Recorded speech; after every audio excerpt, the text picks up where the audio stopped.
Bismillahirrahmanirrahim.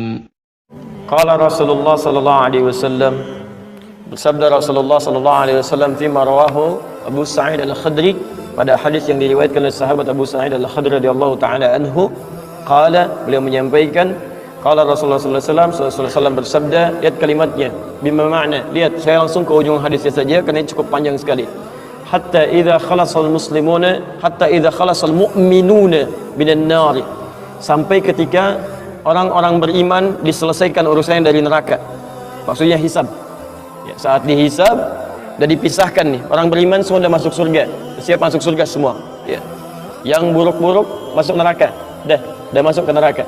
Jadi kalau amalan anda misalnya 50,001%, Masya Allah, maka anda masuk ke dalam surga insya Allah, lebih banyak amal baiknya. Tapi kalau amalan jelek anda misalnya 50,001%, amal baiknya 49,99, masuk ke mana? Neraka, walaupun cuma 0,01%.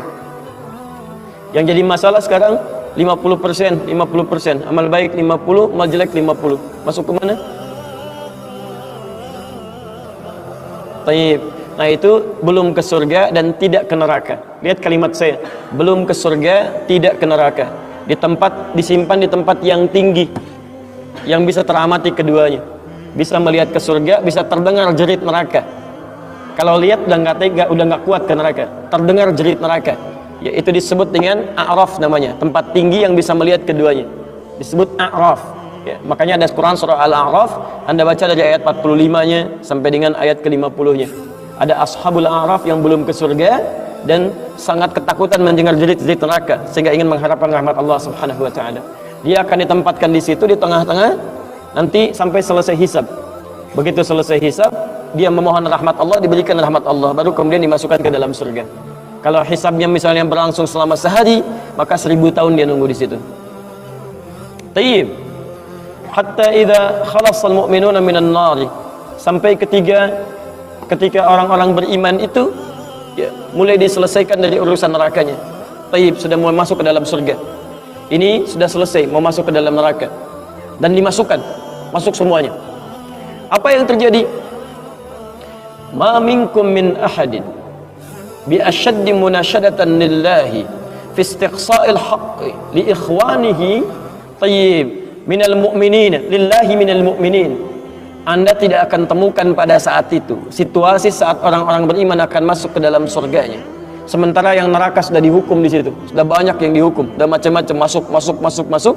Ini sudah mulai mau selesai, tiba-tiba ada orang-orang yang mengadu kepada Allah Subhanahu wa taala, memohon dengan sangat. Nabi katakan, Anda tidak akan pernah temukan orang yang paling banyak kuat permohonannya kepada Allah, memelas dengan tulus. Asyaddu munasyadatan, munasyadah itu sesuatu yang dimohonkan dengan sangat, ya Allah, mohon ya Allah, mohon ya Allah. Fawalladzi nafsi biyadi, sampai Nabi berkata, maka demi Allah yang jiwaku ada di tangannya. Ini Nabi bersumpah dengan jiwanya. Tidak pernah ada kalimat dalam hadis ya, kalimat seperti ini kecuali menunjukkan itu sangat serius. Ingat, sangat serius, dan ada sesuatu yang penting di dalamnya. Nabi serius menyampaikan ini, kita jangan anggap bercanda gitu kan. Falladzi nafsi biyadi, maka demi jiwaku yang ada di tangan Allah Subhanahu wa taala, yang bisa diwafatkan kapan saja. Lihat kalimatnya, fayaqulu, maka mereka berkata, ya Rabbuna, wahai Rabb kamu, wahai Rabb kami yang tengah merawat kami di dunia, memberikan kecukupan, memaafkan kami, mengampuni kami, dan memberikan nikmat surga sekarang. Wa ya Rabbuna, ya Rabbuna, wahai Rabb kami, hum ashabuna, mereka ada di antara teman-teman kami. Dalam kalimat yang lebih kuat, kalimat yang menggunakan ikhwan, kata ikhwan, hum ikhwanuna, hum ikhwanuna, mereka saudara-saudara kami ya Allah. Hum yasumuna ma'ana, ada orang-orang yang berpuasa bersama kami saat di dunia.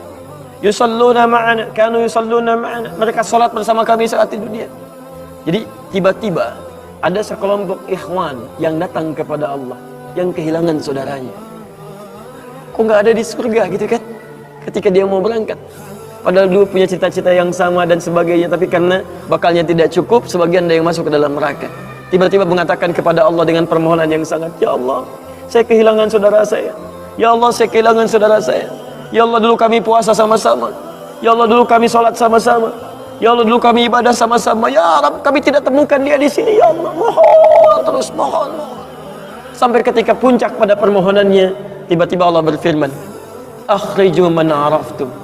Para malaikat, keluarkan orang yang dikenali oleh orang-orang ini, yang disebutkan tadi. Keluarkan mereka dari neraka. Tiba-tiba dikeluarkan. Bertemulah orang-orang ini dengan temannya. Sampai Allah kemudian dengan rahmatnya katakan lagi, akhriju man kana fi qalbihi mithqala dzarratin minal iman. Keluarkan sampai yang ada titik terkecil iman dalam hatinya, keluarkan dari neraka. Bahkan hadis ini ada di Al-Bukhari nanti, ya, ada di Al-Bukhari nomor hadis ke-14, posisi paling kiri sebelah bawah, ya, tayyib. Sampai mereka kemudian dikeluarkan dalam keadaan gosong, sudah mulai terbakar habis, dan dimasukkan ke dalam surga kemudian. Setelah selesai hisabnya di dalam nerakanya, dikeluarkan dari situ. Jadi ada orang-orang yang dengan syafaat temannya bisa keluar dari neraka, masuk ke dalam surga. Ada yang sama sekali tidak membantu itu.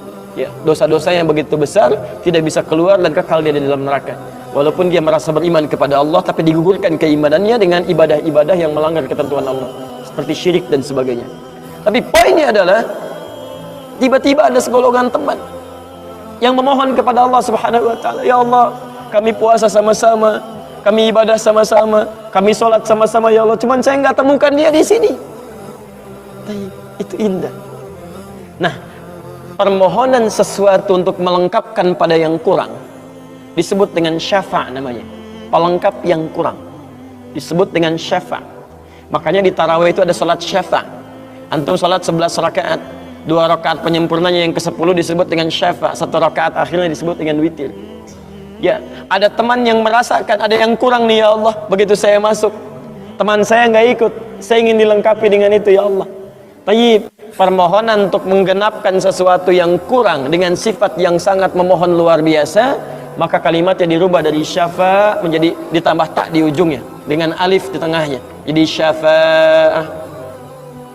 Tayyib, saya mau akhiri ya, karena ini sebenarnya tidak banyak bahasannya. Siapa orang-orang ini? Itu yang disebut dengan ikhwan. Makanya ketika ayat Qur'annya mengatakan wa kuntum ala syafa hufratin minan nari fa anqadhakum minha, dan kalian sudah ada bahkan yang sudah mau di bibir neraka itu. Karena ketika diangkat itu oleh Allah Subhanahu wa taala dengan perintahnya, ya, diperintahkan oleh Allah. Tayyib, dalam bahasa hadisnya ada yang diangkat baru neraka itu masuk ke kakinya sampai ke betisnya. Ada yang sudah masuk sampai ke punggungnya. Ada yang sudah ke lehernya dan ada yang sudah tenggelam di dalamnya. Tayyib. Jadi ada yang baru di bibir neraka diangkat, ada yang baru sudah mau masuk ke neraka diangkat, ada yang sudah tenggelam diangkat. Jadi macam-macam. Ya, fa asbahtum bi ni'mati ikhwana. Siapa yang bisa mengangkat itu semua? Di antaranya Allah berikan nikmat kepada Anda dengan dapatnya ikhwan-ikhwan dalam kehidupan. Cuma itu yang bisa menolong Anda di hari akhirat, teman-teman terbaik, selain syafaat-syafaat yang lainnya.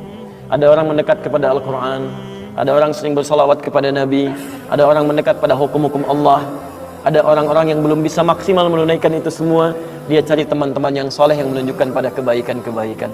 Bukankah sering Anda dapati seperti itu? Mungkin Anda bersahabat dengan teman yang tingkat ibadahnya jauh di atas Anda. Anda masih sibuk dengan urusan dunia, tapi masih menunaikan sholat, masih puasa, tapi karena kesibukan dunia Anda, Masya Allah, kurang bekal ibadah Anda. Tapi beruntungnya Anda dengan punya teman yang soleh, berjamaah dengan imam yang soleh, puasa dengan dia, buka sama-sama, kadang sering ikut-ikut misalnya dalam ta'limnya, dalam macam-macamnya, Masya Allah. Maka tiba-tiba ketika Anda dikenal oleh dia, diingat oleh dia, di akhirat nanti tidak ditemukan Anda, ya Allah, dia kawan saya, ya Allah, dia teman saya, ya Allah, dia saudara saya, ya Allah, kami pernah ta'lim sama-sama, ya Allah, kami pernah puasa sama-sama, ya Allah, kami pernah sholat berjamaah sama-sama, ya Allah, mohon jangan pisahkan, ya Allah, jangan pisahkan. Tanya, sudahkah Anda punya teman seperti itu yang bisa menolong dalam kebaikan? Kalau belum temukan, cepat cari mumpung masih hidup.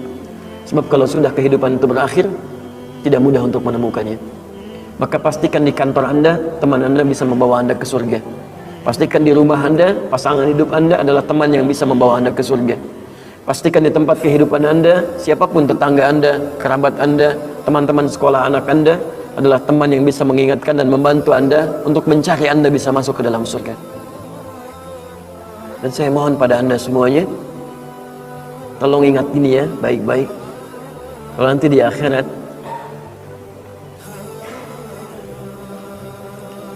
Anda tidak temukan saya di surga, tolong ingatkan kepada Allah, saya pernah ada di sini. Saya pernah ada di sini. Tolong ingatkan. Kalau antum di akhirat tidak temukan saya di surga, tolong ingatkan. Ya Allah, mohon ya Allah, Adi Hidayat pernah mengajar saya dan mengingatkan saya di sini. Ya.